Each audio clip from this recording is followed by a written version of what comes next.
How would you like to make $1 million? Matt, do you want $1 million? I would love $1 million. Sometimes $1 million company is a lot more work than what it looks like. In this video, I'm going to tell you what you should be careful of before you make the decision to grow to 1 million smackaroons. What's up, guys? Thanks so much for watching and or listening today. And we also want to thank our sponsor of the show, Mighty Align Floor Tape. Shout out to them. Go check them out. Thank you for sponsoring. We love you guys. Interesting little comment that I saw the other day from a striper who said they were just starting out. They haven't even started their business yet, but they're like, I'm going to grow this company to $1 million. And I was like, cool. That's a lot of work.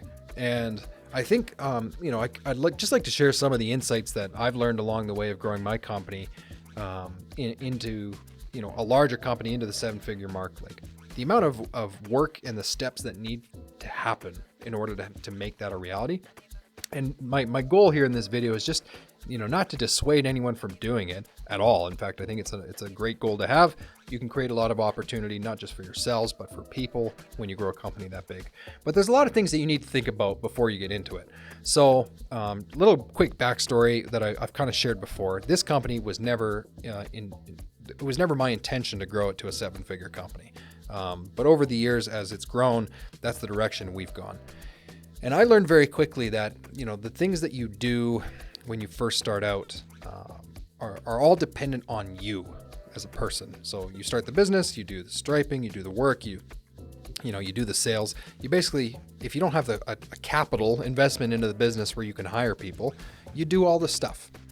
And as you grow to $1 million, I'm going to share two things with you that might sound almost like a contradiction, but I'll kind of explain them. The first thing is I heard from Alex Hormozy once that selling $1 million isn't hard.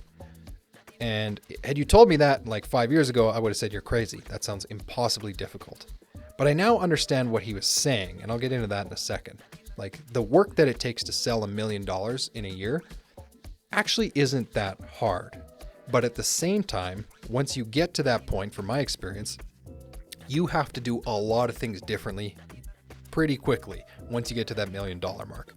So let me explain both of those, and I think this video will make sense and hopefully help somebody out there. When Alex Hormozy said that it's not hard to sell $1 million, what he meant was companies that grow from 0 to $1 million are very dependent on selling something. It is all sales driven.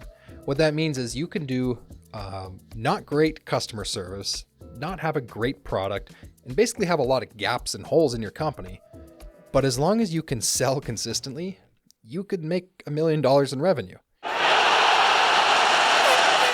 Now, the flip side of that, and what you got to be careful of, is you might not actually make a lot of profit on the $1 million, but on paper, you could sell $1 million. It is really just dependent on the business owner being a sales-driven person, selling a lot of contracts, and basically just making that money through sales. Now, in my experience, again, I'm a salesperson. I love sales. I love building relationships with people. So I found that, while it wasn't easy to get $1 million, I saw what he meant now. Like, you really do just have to sell your face off, and you will eventually sell $1 million a year. But what I found in my company, and I'm sure for others as well, is that things start to break very quickly.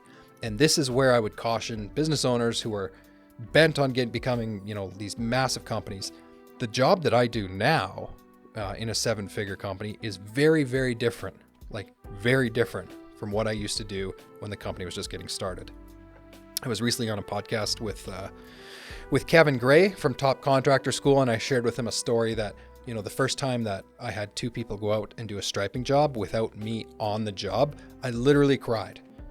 Matt thinks that's probably funny, but I did. I cried because to that point in that company's history, I had always been the guy doing the thing, striping the parking lot.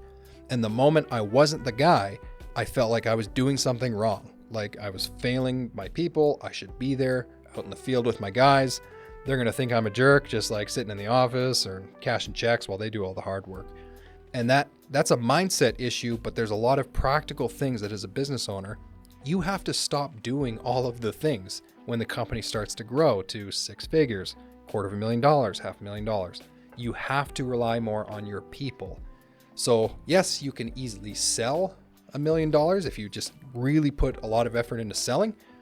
you have to be really intentional about what your role is going to be in that company as it grows. And I see a lot of struggle, for some of the people that I've worked with in the academy, the Stripe It Academy, or even just connecting with through Instagram and on YouTube.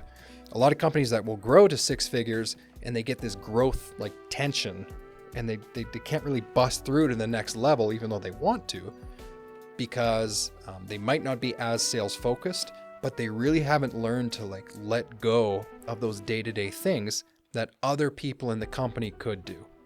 And that's a whole other topic and a whole other video for another day. But if you're just starting out, or if your company has been going for a while and you'd like it to grow, I would really encourage you getting connected with people or mentors, or read books about how to get away from doing all of the day-to-day things in the business, and how you can focus on building the business to really support that 7-figure company. So a lot of books, a lot of people, a lot of resources have helped me along the way. If you want some ideas, reach out, send me a DM, comment on the video, email, Telegram, all this stuff that people do to get in touch with us. Just get in touch. And I have no problem chatting with people about some of the things that have worked for me. So hopefully you enjoyed the video. Keep your stripes hot. Talk to you next week.